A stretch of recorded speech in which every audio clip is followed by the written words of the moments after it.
रात काफी हो गई है, मैं आप सबसे इजाजत चाहती हूँ अब। आने का शुक्रिया सबिया साहिबा। इस रात के लिए आप सबका बहुत शुक्रिया और इस इज्जत अफजाई का भी शुक्रिया। मुझे अपनी बेटी की शादी में मां बनकर आने का मौका नहीं मिल सका, लेकिन इसकी बहन जैसी अजीज दोस्त गुल की शादी में इसके साथ खड़े होने की खुशी मिली।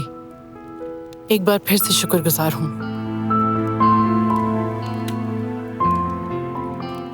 आपका बहुत शुक्रिया सबिया साहबा। इज्जत बख्शी आपने।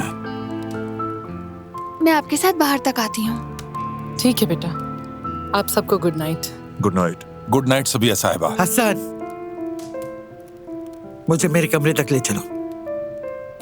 जी अम्मा जान।